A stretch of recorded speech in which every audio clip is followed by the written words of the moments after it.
વિદ્યાર્થી મિત્રો, આ વખતે આપણે ધોરણ 8નો અભ્યાસ શરૂ કરતા પહેલાં છઠ્ઠા ધોરણથી પુનરાવર્તન શરૂ કરવું છે. કારણ ગયા 2 વર્ષ કોરોનાની મહામારીને કારણે આપણે પ્રત્યક્ષ તો ભણી શક્યા નથી, પરંતુ જે ઓનલાઈન ભણ્યા છીએ એમાં ફરીથી આપણે એકવાર થોડું યાદ કરી લઈએ. બરાબર? તો પહેલાં આપણે ધોરણ 6નું પહેલું ચેપ્ટર લઈશું, સંખ્યા પરિચય. ચલો યાદ કરી લઈએ. દાખલા તરીકે 2 સંખ્યાઓ આપી છે અને એમાં તમે ધારો કે આ 2 સંખ્યા છે. ચલો, તેમાં કઈ સંખ્યા મોટી? તો તમે તરત જ કહી દેશો કે ભાઈ આ સંખ્યા મોટી. કેવી રીતે? તો આમાં 5 અંક છે અને આમાં 4 અંક છે. બરાબર? હવે ધારો કે બંને 5-5 અંકની હોય તો તમે શું કહેશો કે ભાઈ ડાબી બાજુની પહેલી જે અંક મોટો એ સંખ્યા મોટી, એટલે આ અંક મોટો. અંક 7 મોટો છે એટલે આ સંખ્યા મોટી. બરાબર? એ પણ સાચું. હવે ધારો કે બંને 4 અંકની છે, બંનેના ડાબી બાજુનો અંક બંને એક સરખો છે, તો શું કરવાનું? તો એના પછીનું લેવાનું જમણી બાજુનો અંક. તો એમાં જમણી બાજુનો અંક જો જે મોટો હોય એ સંખ્યા મોટી, તો 3791 મોટી કહેવાય. આ રીતે આપણે આગળ વધી શકીએ. બરાબર? હવે બીજું એક છે કે ધારો કે આપણી જો 4 અંક છે, 7, 8, 3 ને 5, અને એમાંથી આપણે 4 અંકોની સંખ્યા બનાવી છે. તો એની અંદર આપણે અંકોનું પુનરાવર્તન ન થવું જોઈએ, અને એ રીતે જો આપણે સંખ્યા બનાવવા જઈએ તો સૌથી મોટી સંખ્યા આપણે કેવી રીતે બનાવી શકીએ? એમાં સૌથી મોટો અંક કયો છે? 7, 8, 3, 5માં 8, એટલે પહેલાં ડાબી બાજુ 8 આવે, પછી ઉતરતી સંખ્યામાં ઉતરતા ક્રમમાં સંખ્યા લેવાની. 8, 7, 5, 3 એ સૌથી મોટી સંખ્યા બને. અને સૌથી નાની સંખ્યા બનાવી હોય તો ચડતો ક્રમ 3, 5, 7, 8. બરાબર? આ રીતે આપણે અંકોની સંખ્યા બનાવી શકીએ. હવે એ સિવાય જોઈએ તો 4 અંકની સૌથી નાની સંખ્યા કઈ છે? 1000. 3 અંકની સૌથી મોટી સંખ્યા કઈ છે? 999. તો 1000 એ 999 પછી તરત આવે. એટલે 5 અંકની સૌથી નાની સંખ્યા 10000 એ 4 અંકની સૌથી મોટી સંખ્યા 9999 પછી તરત આવે. એ રીતે 6 અંકની સૌથી નાની સંખ્યા 1,00,000 એ 5 અંકની સૌથી મોટી સંખ્યા 99,999 પછી તરત આવે છે. બરાબર? એ રીતે આગળ વધતું રહે છે. હવે આપણે જોઈએ કે જો આપણે મોટી સંખ્યા હોય અને એનું વાંચન લેખન કરવું હોય તો સંખ્યામાં ભારતીય પ્રણાલીમાં જમણી બાજુથી શરૂ કરીએ તો પહેલાં 3, પછી 3 ને 2 5, પછી 5 ને 2 7.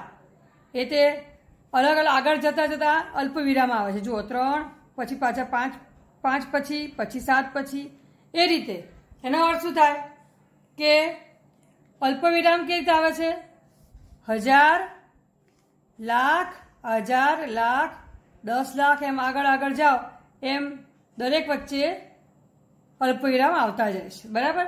દાખલા તરીકે આ જુઓ, વાંચવું હોય તમારી સંખ્યા તો શું વંચાય? 3,32,40,781. એ રીતે. એટલે અલ્પ વિરામ 1000, લાખ, કરોડ બધાને છૂટા પાડે છે. બરાબર? હવે જ્યારે આંતરરાષ્ટ્રીય સંખ્યા પદ્ધતિ છે એની અંદર અલ્પ વિરામ દરેક 3 અંક પછી મૂકવામાં આવે છે. આ રીતે જુઓ. અને એ શું કરે છે? 1000 અને મિલિયનને છૂટા પાડે છે. એટલે શું બોલાય એને? 50,801,592. બરાબર? આ રીતે આપણે કરી શકીએ છીએ.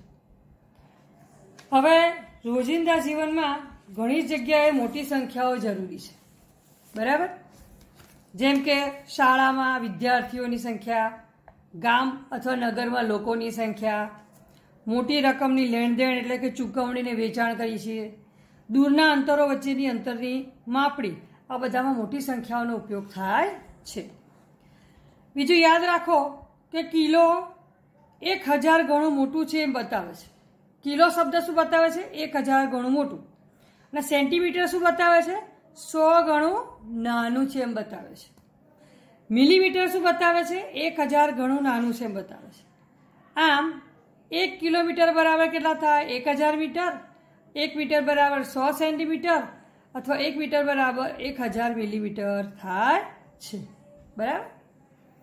એવી ઘણી પરિસ્થિતિઓ છે જેમાં આપણને ચોક્કસ જથ્થાની જરૂર નથી, પરંતુ માત્ર એક યોગ્ય અંદાજ જરૂરી છે. ઉદાહરણ તરીકે કેટલાક દર્શકોએ એક ખાસ આંતરરાષ્ટ્રીય હોકી મેચ જોઈ હતી, તો તે દર્શાવતી વખતે આપણે અંદાજિત સંખ્યા કહી શકીએ છીએ, જેમ કે 51,000. તો અહીં ચોક્કસ સંખ્યા કહેવાની જરૂર નથી. એક્ઝેક્ટ સંખ્યા આપણે ના કહીએ તો ચાલે, અંદાજિત કહેવાની કે 5,000 હતા, 50,000 હતા, 51,000 હતા, એ રીતે. બરાબર. હવે અંદાજિત માપમાં આવશ્યક ચોકસાઈ જરૂરી છે. આમ 4,117ની અંદાજિત આશરે 4100 અથવા તો 4,000 એવું લઈ શકાય. એટલે કે આપણી જરૂરિયાતને આધારે નજીકના 100 અથવા નજીકના 1000 સુધી હોઈ શકે. એ તમે અંદાજિત લખી શકાય. બરાબર. 100માં, 1000માં, એ રીતે. ઘણીવાર જવાબનો અંદાજ મેળવીએ છીએ. આ માટે આપણે આસન મૂલ્યોનો ઉપયોગ કરીએ છીએ, જે ઝડપથી અંદાજિત જવાબ આપે છે. સંખ્યાઓની ક્રિયાઓના અંદાજ જવાબ ચકાસવામાં ઉપયોગી થાય છે. એકથી વધુ સંખ્યામાં ક્રિયાઓ કરવાની જરૂર હોય તેવા સંજોગોમાં કૌંસનો ઉપયોગ આપણી મૂંઝવણો ટાળે છે અને અનુકૂળ સગવડ કરી આપે છે. તમે બહુ લાંબી ક્રિયા હોય, સરવાળો, ગુણાકાર, ભાગાકાર, બાદબાકી, તો આપણે એકી સામટી ક્રિયા ના કરી શકીએ, તમને ખબર જ છે. તો એની માટે જો કૌંસ કર્યા હોય તો પહેલાં આપણે કૌંસ છોડવા પડે અને ત્યારબાદ આગળની ક્રિયા કરવી પડે. એમાં પણ જે કૌંસ સૌથી નાનો છે એ પહેલો છોડવો પડે, પછી છગડીયો કૌંસ છોડવો પડે અને છેલ્લે મોટો કૌંસ છોડવો પડે. બરાબર. એ રીતે આપણે હિન્દુ અરેબિક અંક પદ્ધતિનો ઉપયોગ કરીએ છીએ અને લેખન અંકોની બીજી પદ્ધતિ રોમન પદ્ધતિ પણ છે. બરાબર. હવે આપણે પ્રકરણ 2 જોઈએ, પૂર્ણ સંખ્યાઓમાં. ચલો, એમાં આપણે થોડું પુનરાવર્તન કરી લઈએ. સંખ્યાઓ 1, 2, 3 પછી અનંત, જેમનો ઉપયોગ આપણે ગણવા માટે કરીએ છીએ, તો એ પ્રાકૃતિક સંખ્યાઓ કહેવાય છે. જો તમે કોઈ પ્રાકૃતિક સંખ્યામાં એકનો ઉમેરો કરો તો તમને તેનો પ્રતિવર્તી મળે છે. એનો મતલબ શું? ધારો કે 3 સંખ્યા છે, એમાં 1 ઉમેરો તો 3 ને 1 4, તો 4 એ 3ની પ્રતિવર્તી કહેવાય, એટલે કે પાછળની સંખ્યા. સમજ્યા? પ્રતિવર્તી એટલે પાછળની સંખ્યા. અને જો તમે પ્રાકૃતિક સંખ્યામાંથી એકનો ઘટાડો કરો તો તમને એનો પૂર્વવર્તી મળે. પૂર્વવર્તી એટલે આગળની સંખ્યા. 3માંથી 1 જાય તો 2. ખ્યાલ આવી ગયો તમને? એ રીતે પાછળની પ્રતિવર્તી અને આગળની પૂર્વવર્તી સંખ્યાઓ મળે છે. પ્રત્યેક પ્રાકૃતિક સંખ્યાનો એક પ્રતિવર્તી હોય જ છે. પ્રતિવર્તી એટલે પાછળમાં દરેક સંખ્યા હોય જ. એકને છોડીને પ્રત્યેક પ્રાકૃતિક સંખ્યાનો એક પૂર્વવર્તી હોય છે. હવે તમને ખબર છે કે પ્રાકૃતિક સંખ્યામાં સૌથી નાની સંખ્યા કઈ? તો 1. તો 1ની આગળ કોઈ સંખ્યા મળે? ના મળે. એટલે એમાં પૂર્વવર્તી ના મળે. એટલે 1 સિવાય બધી જ સંખ્યાનો પૂર્વવર્તી મળે. બરાબર. જો પ્રાકૃતિક સંખ્યાઓના સમૂહમાં શૂન્ય ઉમેરીએ તો આપણને પૂર્ણ સંખ્યાનો સમૂહ પ્રાપ્ત થાય છે. તો આ રીતે સંખ્યાઓ 0, 1, 2, 3 પછી અનંત સુધી પૂર્ણ સંખ્યાઓનો સમૂહ બનાવે છે. તો તમને ખ્યાલ આવી ગયો હશે અહીંયા કે પ્રાકૃતિક સંખ્યામાં 1, 2, 3 અને જો શૂન્ય ઉમેરીએ તો બની જાય પૂર્ણ સંખ્યા. હવે દરેક પૂર્ણ સંખ્યાનો પણ એક પ્રતિવર્તી હોય છે. જો આપણને ખબર છે કે સંખ્યાઓ અનંત સુધી છે, એટલે પ્રતિવર્તી તો ચાલુ જ રહેશે પાછળ અનંત સુધી. હા, પણ પૂર્ણ સંખ્યામાં શૂન્ય સિવાયની પ્રત્યેક પૂર્ણ સંખ્યાનો એક પૂર્વવર્તી હોય. તમને ખ્યાલ આવી ગયો હશે કે અહીંયા પૂર્ણ સંખ્યામાં સૌથી નાની પૂર્ણ સંખ્યા કઈ છે? 0. એટલે શૂન્યનો પૂર્વવર્તી ના હોય, બાકી શૂન્ય સિવાયના બધાના પૂર્વવર્તી મળી જશે. બરાબર. દરેક પ્રાકૃતિક સંખ્યાઓ પૂર્ણ સંખ્યાઓ પણ છે, પરંતુ બધી જ પૂર્ણ સંખ્યાઓ પ્રાકૃતિક સંખ્યાઓ નથી. જેમ કે દરેક પ્રાકૃતિક સંખ્યાઓ એટલે 1, 2, 3, 4 એ તો પૂર્ણ સંખ્યા છે જ, પણ જે શૂન્ય છે એ પ્રાકૃતિક નથી, એ કહેવા માંગે છે. બરાબર. હવે આપણે એક રેખા લઈએ, તેના ઉપર એક બિંદુ અંકિત કરીએ, જેને 0થી નામાંકિત કરીએ છીએ. ત્યારબાદ આપણે 0થી જમણી અને સમાન જગ્યા ઉપર બિંદુ અંકિત કરતા જઈએ છીએ, જેને ક્રમશઃ 1, 2, 3 એ નામથી અંકિત કરીએ છીએ. આ રીતે આપણને એક સંખ્યા રેખા મળે છે જેના ઉપર પૂર્ણ સંખ્યાઓને દર્શાવવામાં આવે છે અને આપણે આ સંખ્યા રેખા પર સરળતાથી સંખ્યાઓના સરવાળા, બાદબાકી, ગુણાકાર જેવી પ્રક્રિયાઓ કરી શકીએ છીએ. જુઓ, અહીંયા એક પૂર્ણ સંખ્યાઓ માટેની સંખ્યા રેખા છે, જોઈ શકો છો તમે. અહીંયા એક જ બાજુ એરો બતાવ્યો છે, અહીંયા આગળ બી અડધું બતાવી નથી. તો ખરેખર શું છે, અહીંયા આગળ પણ એરો જ છે. સંખ્યા રેખા, રેખા શબ્દ છે. રેખાને બંને બાજુ એરો હોય એટલે કે બંને બાજુ અનંત સુધી વિસ્તરેલી હોય. હવે અહીંયા ધ્યાન શું રાખવાનું છે ખાસ, કે પહેલું તો પૂર્ણ સંખ્યાઓ છે એટલે સૌથી નાની શૂન્ય, અને જમણી બાજુ જેમ આગળ વધતા જઈશું એ મોટી થતી જશે. જુઓ, 1, 2, 3, 4, 5. બીજું એક વસ્તુ છે કે શૂન્ય અને 1ની વચ્ચે જેટલું અંતર છે એટલું જ અંતર 1 અને 2ની વચ્ચે છે, એટલું જ અંતર 2 અને 3ની વચ્ચે છે, એટલું જ અંતર 6 અને 7ની વચ્ચે છે. એટલે ખાસ અહીંયા શું ધ્યાન રાખવાનું છે કે દરેક સંખ્યા વચ્ચે એકમ અંતર છે. એકમ અંતર એટલે અહીંયા ખ્યાલ આવી ગયો, બધાની વચ્ચે એક સરખું જ અંતર હોવું જોઈએ. જો તમે અહીંયા શૂન્ય અને અહીંયા 1 લખ્યું હોય તો અહીંયા 1 હોય તો અહીંયા 2 હોય, તો 2 2 જેટલું અંતર હોવું જોઈએ. ખ્યાલ આવી ગયો? ટૂંકમાં બધાની વચ્ચે એક સરખું અંતર હોવું જોઈએ. તમે જ્યારે નોટબુકમાં સંખ્યા રેખા દોરો છો ત્યારે તમે કેવી રીતે દોરશો? બહુ જ ઇઝી રીત છે. તમારે ફૂટપટ્ટી મૂકી એની ઉપર પહેલાં એક લીટી દોરી કાઢવાની અને ફૂટપટ્ટીને ઉઠાવ્યા વગર દરેક સેન્ટીમીટર અથવા તો ઇંચ લીધો હોય તો ઇંચ બાજુનું જે માપ છે એ દરેક ઉપર, જેમ કે 1, 2, 3, 4 છે, દરેક ઉપર પોઈન્ટ કરતા જવાનું એ રેખાની ઉપર જ, અને ત્યારબાદ ફૂટપટ્ટી હટાવી લેવાની. તો તમે જોઈ શકો છો કે બધાની વચ્ચે એક સરખું અંતર આવી શકે છે. બરાબર? આ રીતે તમે સંખ્યા રેખા દોરવાની છે. સંખ્યા રેખા પર જમણી બાજુ અનુરૂપ સરવાળો મળે છે, જ્યારે ડાબી બાજુ જતાં અનુરૂપ બાદબાકી મળે છે. કારણ કે તમને ખબર છે કે જમણી બાજુ જેમ જઈએ તેમ સંખ્યા મોટી થતી જાય એટલે સરવાળામાં તો ઉમેરવું પડે, અને ડાબી બાજુ બાદબાકી થાય એટલે ઓછા થાય એટલે ડાબી બાજુ જવું પડે. શૂન્યથી શરૂઆત કરીને સમાન સ્થળે ગુણાકાર પ્રાપ્ત થાય છે. બે પૂર્ણ સંખ્યાઓનો સરવાળો હંમેશા એક પૂર્ણ સંખ્યા જ મળે છે. આ રીતે બે પૂર્ણ સંખ્યાઓનો ગુણાકાર પણ હંમેશા એક પૂર્ણ સંખ્યા મળે છે. તો આપણે કહી શકીએ છીએ કે પૂર્ણ સંખ્યાઓ સરવાળા અને ગુણાકાર માટે સંવૃત્ત છે. એટલે બંને સંવૃત્ત છે, બંને સરવાળા અને ગુણાકારમાં પણ જે જવાબ આવે એ પૂર્ણ સંખ્યા જ મળે છે એવું કહેવા માંગે છે.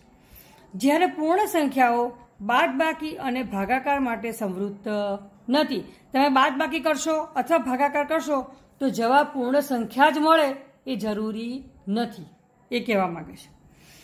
શૂન્યથી ભાગાકાર વ્યાખ્યાયિત નથી. એનો અર્થ શું થાય કે કોઈ પણ સંખ્યા છે એના છેદમાં આપણે શૂન્ય લઈએ એવી કોઈ સંખ્યા મળતી નથી એવું કહેવા માંગે છે. બરાબર?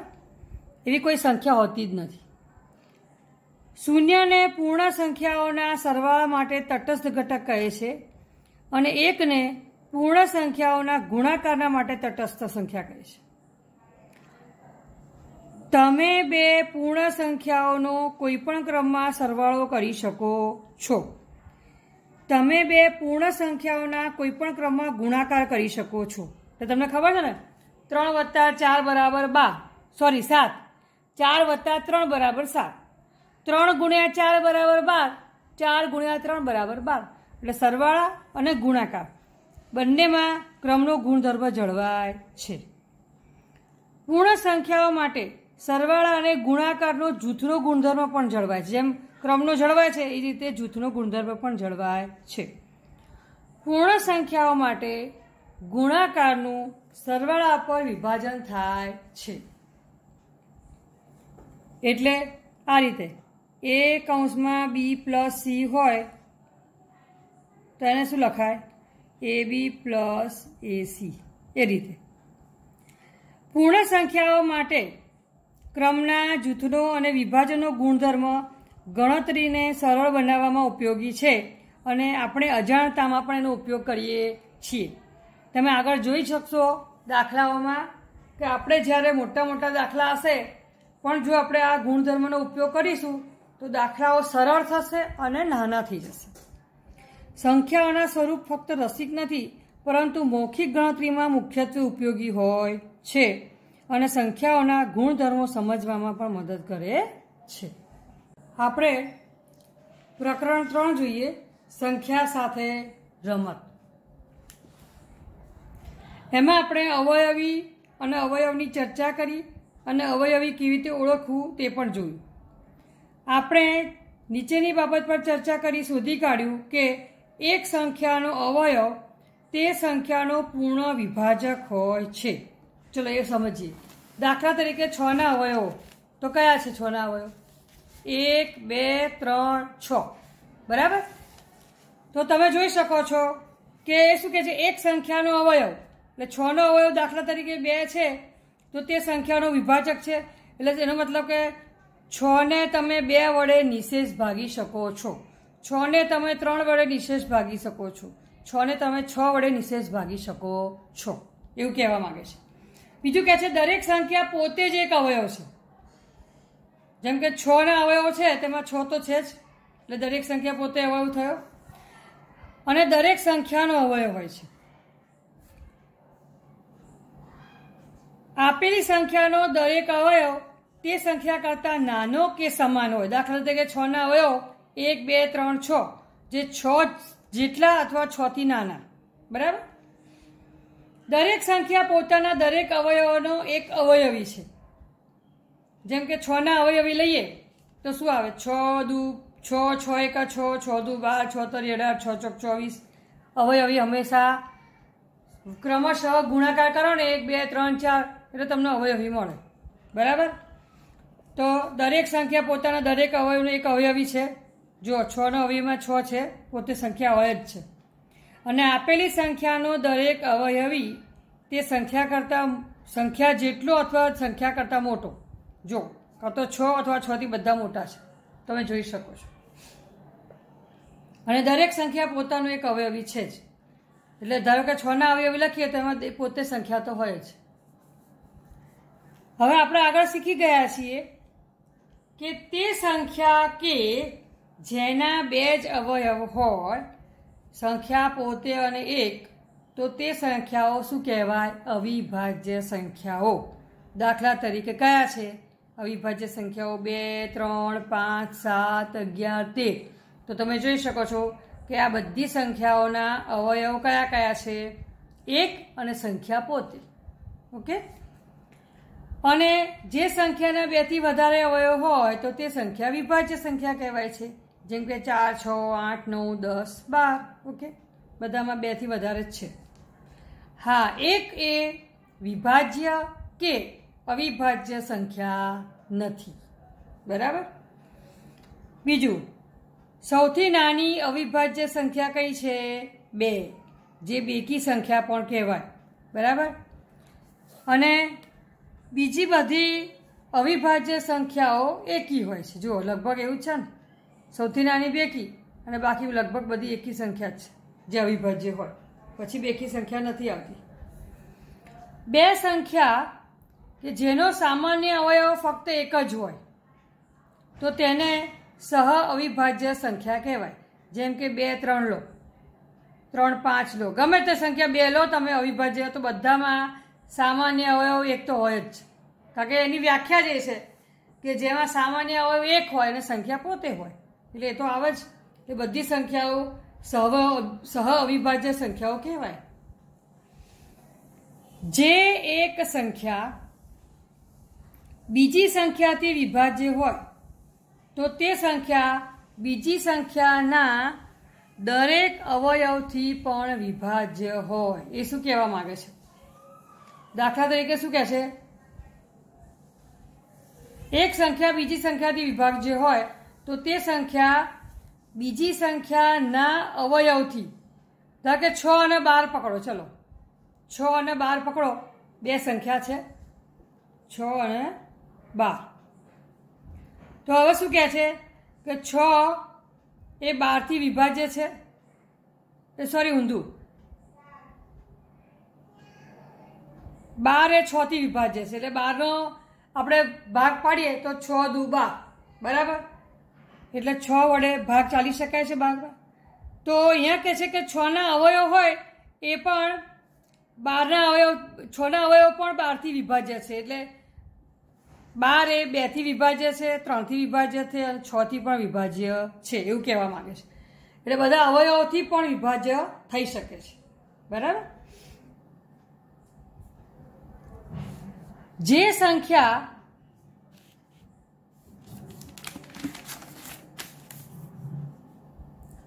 દાખલા તરીકે 35 એ 5 અને 7 એ બે સહ અવિભાજ્ય સંખ્યાઓથી વિભાજ્ય છે.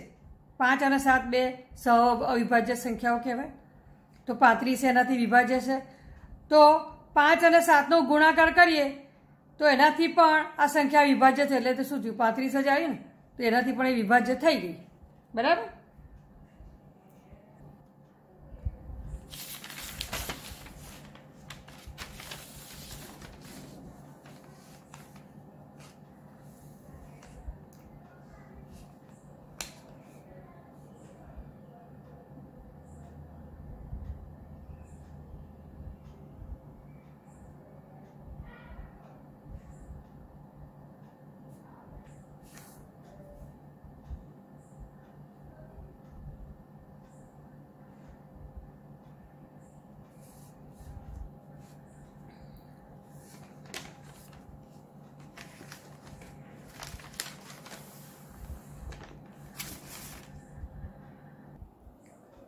આપણે ચર્ચા કરી કે સંખ્યાઓને જોઈએ તે સંખ્યા 2, 3, 4, 5, 8, 9 અને 11 વડે વિભાજ્ય છે કે નહીં તે કેવી રીતે શોધી શકાય.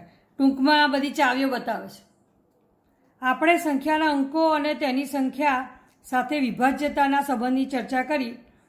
એમાં પહેલું છે 2, 5 અને 10થી વિભાજિત સંખ્યાના અંકોના સરવાળા દ્વારા કરી શકાય. 3 અને 9થી વિભાજ્યતા ફક્ત અંકોના સરવાળા જોઈને બતાવી શકાય. આ ચાવીઓની વાત છે અહીંયા. બરાબર. કે ભાઈ આ બેની ચાવી કઈ હતી? તો એકમનો અંક 2, 4, 6, 8 કે 0 હોય તો એમાં આપણે અંકોના સરવાળા દ્વારા બતાવ્યું હતું. એ રીતે 3 અને 9ની ચાવીમાં શું હતું કે જે અંકોના સરવાળાને 3 વડે વિભાજિત કરી શકાય તો એ 3થી તે સંખ્યાને 3થી વિભાજિત કરી શકાય. એ રીતે 4 અને 8થી વિભાજ્યતા જમણી બાજુથી છેલ્લા 2 અને 3 અંકોથી બનતી સંખ્યા પરથી જાણી શકાય. 11ની વિભાજ્યતા એકી સ્થાનના અંકોના સરવાળા અને બેકી સ્થાનના અંકોના સરવાળાના તફાવતથી શોધી શકાય. આ બધી ચાવીઓની વાત ચાલે છે. બરાબર. હવે આ જુઓ, જો બે સંખ્યા એક સંખ્યાથી વિભાજ્ય હોય તો તે બંનેના સરવાળા અને તફાવતથી પણ તે બંને સંખ્યા વિભાજ્ય હોય. એટલે શું કહેવા માંગે છે એ કહું તમને કે જો 12 અને 24 એ 6થી વિભાજ્ય હોય તો 12 + 24 કરો એટલે કે 36 સરવાળો, અથવા 24માંથી 12 જાય તો 12, એ બંને એટલે કે 36 આ સરવાળો અને બાદ બાકી એ બંને 24થી વિભાજ્ય છે. પણ એ નાના છે એટલે તમે વિભાજ્યમાં અપૂર્ણાંક આવે. બરાબર. પણ એટલે આ 36 સરવાળો તો તમે જોઈ શકો છો કે વિભાજ્ય છે, અને 12 એ પણ 12થી વિભાજ્ય જોઈ શકાય છે. બરાબર. આપણે શીખ્યા કે બે કે વધારે સંખ્યાઓનો ગુસાઅ તેના સામાન્ય અવયવમાંથી ગુરુત્તમ હોય છે. નામ પરથી જ ખબર પડે. ગુરુત્તમ, સાધારણ અવયવ, સામાન્ય અવયવ એટલે શું? ગુરુત્તમ જ હોવો જોઈએ. બે કે વધારે સંખ્યાઓનો લસાઅ તેના સામાન્ય અવયવીમાંથી સૌથી નાનો લઘુત્તમ હોય છે. આમાં પણ નામ જુઓ, લઘુત્તમ, સામાન્ય, અવયવી. આમાં અવયવ આ બંને અલગ અલગ છે. બરાબર. આ અવયવ છે, અવયવી છે. આમાં સૌથી મોટો ગુરુત્તમ, લસાઅમાં સૌથી નાનો એટલે કે લઘુત્તમ હોય છે. આપણે પ્રકરણ 4 જોઈએ, જેમાં ભૂમિતિના પાયાના ખ્યાલો છે. તો થોડું યાદ કરી લઈએ કે બિંદુ એક સ્થાન નક્કી કરે છે અને તેને સામાન્ય રીતે અંગ્રેજીના મૂળાક્ષર વડે દર્શાવાય છે. કોઈ પણ આગળ જો આ પી છે, આ સી, ક્યુ છે. બરાબર. એ બિંદુ બતાવે છે. રેખાખંડ એ બે બિંદુઓ વચ્ચેનું સૌથી ટૂંકું અંતર દર્શાવે છે. એ અને બી બિંદુઓને જોડીને રચેલ રેખાખંડને રેખાખંડ AB વડે દર્શાવાય છે. જ્યારે એક રેખાખંડ જેમ કે રેખાખંડ એબી ને બંને તરફ અનંત અંતર સુધી વિસ્તારતા આપણને એક રેખા પ્રાપ્ત થાય છે અને તેને આપણે રેખા એબી વડે દર્શાવીએ છીએ. તેને કેટલીક વખતે એક નાના અક્ષર વડે પણ દર્શાવાય, જેમ કે રેખા એલ. બે ભિન્ન રેખાઓ કોઈ એક બિંદુએ મળે તો તેમને છેદતી રેખાઓ કહે છે. તમને ખબર હશે ને, કોઈ બી આમ બે રેખાઓ કરો તો એ છેદતી રેખાઓ કહેવાય, ગમે તે રીતે છેદે. સમતલમાં આવેલી બે રેખાઓ એકબીજાને મળે નહીં તો તેમને સમાંતર રેખા કહેવાય. આપણે રેલવેના પાટા જુઓ, પાછળના પાટા એકબીજાને મળે કદી ના મળે તો એને સમાંતર રેખા કહેવાય. કિરણ એ રેખાનો એવો ભાગ છે કે જે એક બિંદુથી શરૂ થઈ એક જ દિશામાં અનંત અંતર સુધી જાય છે. તમને ખબર હશે. પેન્સિલ ઉપાડ્યા સિવાય કોઈ ચિત્ર સીધી અથવા સીધી ન હોય તેવું ચિત્ર દોરવામાં આવે તો તેને વક્ર કહેવાય. આ અર્થમાં રેખા પણ વક્ર જ કહેવાય જો તમે સીધી એક જ પેન્સિલ ઉપાડ્યા સિવાય દોરો તો. બરાબર. જો કોઈ વક્ર પોતાને ન છેદે તો તેને સાદો વક્ર કહેવાય. જો વક્રના છેડા જોડાયેલા હોય તો તેને બંધ વક્ર કહેવાય, અન્યથા ખુલ્લો કહેવાય. બહુકોણ એ સામાન્ય બંધ વક્ર છે જે રેખાખંડોથી બનેલો છે. ચલો અહીંયા આપણે જોઈએ, દાખલા તરીકે એક બહુકોણ છે. ચલો લંબચોરસ રચ્યો છે આપણે, જેને બહુકોણ કહેવાશે, જે રેખાખંડોથી બનેલો છે અને બંધ વક્ર છે. બરાબર. તો રેખાખંડો એ બહુકોણની બાજુઓ છે. ચારે બાજુ તમે જોઈ શકો છો. કોઈ પણ બે બાજુઓને, આ બે બાજુ છે તે બંનેને સામાન્ય અંત્યબિંદુઓ હોય છે ને. અને જો સામાન્ય અંત્યબિંદુ હોય, આ બંનેની સામાન્ય અંત્યબિંદુ આ એક કહેવાય, તો આ બંને બાજુઓ પાસેની બાજુઓ કહેવાય. બાજુઓની જોડના મળતા સામાન્ય બિંદુઓને શિરોબિંદુ કહેવાય. આ બે બાજુઓની જોડ છે એ બંને જ્યાં મળે એ શિરોબિંદુ. આ શિરોબિંદુ અહીંયા આ બે મળ્યા, અહીંયા આ બે મળે એટલે આ, અને આ બે મળે એટલે આ. તમને ખ્યાલ આવી ગયો હશે. પાસેની બંને બાજુઓ જ્યાં મળે તે શિરોબિંદુ, સામાન્ય બિંદુને શિરોબિંદુ કહેવાય. સરખી બાજુઓના અંત્યબિંદુઓને પાસેના શિરોબિંદુ કહેવાય. ધારો કે આ બે સરખી બાજુઓ છે તો એક આ તો પાસેના શિરોબિંદુ કહેવાય. અને પાસેના ન હોય તેવા બે શિરોબિંદુને આપણે જોડીએ તો આપણને શું મળે? વિકર્ણ મળે છે. જે રેખાખંડ મળે ને એને આપણે વિકર્ણ કહેવાય છે. હવે શું કહે છે? સામાન્ય અંત્યબિંદુમાંથી ઉદ્ભવતા બે કિરણો શું રચે છે? ખૂણો રચે છે. એમાં બે કિરણો, કિરણ ઓ એ, કિરણ ઓ બી, એ ખૂણો એ ઓ બી અથવા તો એને ખૂણો બી ઓ એ કહી શકાય, એ રચે છે. ખૂણો આ વિસ્તારને ત્રણ ભાગમાં વહેંચે. એક તો ખૂણો પોતે, ખૂણાનો અંદરનો ભાગ અને ખૂણાનો બહારનો ભાગ. ત્રિકોણ એ ત્રણ બાજુવાળો બહુકોણ છે અને ચતુષ્કોણ એ ચાર બાજુવાળો બહુકોણ છે. આ તમે જોઈ શકો છો. અહીંયા ચતુષ્કોણ ABCD છે. જો હંમેશા નામ છે ને આમ લાઈનસર જ અપાય, ચક્રીય નામ ABCD. તમે એ પછી બી અહીંયા ડાયરેક્ટ લખી શકો નહીં, કદી ખોટું પડે. હા, અહીંયા લખી શકાય ABCD એમ લખી શકાય. બરાબર. ગમે ત્યાં નામ આપી શકો તમે, પણ ચક્રીય નામ આપવાનું, આમ જોડે જોડે આપવું પડશે. હવે ચતુષ્કોણમાં રેખાખંડ AB અને રેખાખંડ CD આ બંને સામસામેની એટલે કે વિરુદ્ધ બાજુની જોડ કહેવાય. રેખાખંડ AD અને રેખાખંડ BC એ પણ સામસામેની એટલે વિરુદ્ધ બાજુની જોડ કહેવાય. ખૂણો A અને ખૂણો C એ સામસામેના ખૂણા કહેવાય. ખૂણો B અને ખૂણો D એ પણ સામસામેના ખૂણા કહેવાય. તો ખૂણો A એ ખૂણા B અને D ની પાસેનો ખૂણો કહેવાય. બરાબર. આ રીતે બધા જ આ C એ કોનો D અને B નો છે, B એ કોનો છે? A અને C નો છે. એ રીતે બધા ખૂણા સંબંધ ધરાવે છે. હવે આપણે જોઈએ વર્તુળ વિશે. વર્તુળ એ કોઈ ચોક્કસ બિંદુથી સરખા અંતરે ફરતા બિંદુઓનો માર્ગ છે. જોયો આ ચોક્કસ બિંદુથી ફરતા બિંદુઓનો માર્ગ. ચોક્કસ બિંદુ એ વર્તુળનું કેન્દ્ર કહેવાય અને જે ચોક્કસ અંતર છે એ કહેવાય એની ત્રિજ્યા. અને વર્તુળની જે લંબાઈ છે, આખી લંબાઈ એનો કહેવાય પરિઘ. હવે વર્તુળની કોઈ જીવા લઈએ, દાખલા તરીકે અહીંયા આમ, તો એ શું છે? વર્તુળ પરના કોઈ પણ બે બિંદુઓને જોડતો રેખાખંડ. દાખલા તરીકે અહીંયા એ અને બી લઈએ તો એ બી રેખાખંડ જીવા કહેવાય. બરાબર. વ્યાસ એ વર્તુળના કેન્દ્રમાંથી પસાર થતી જીવા, એટલે આ ધારો કે આ વ્યાસ સીડી નામ આપો એટલે તમને ખબર પડે કે જે કેન્દ્રમાંથી પસાર થાય છે. વૃત્તાંત એ વર્તુળના અંદરનો એવો પ્રદેશ છે, અંદરના ભાગનો, કે જે એક બાજુ ચાપ અને બીજી બાજુઓ ત્રિજ્યાની બંને જોડથી બંધ છે.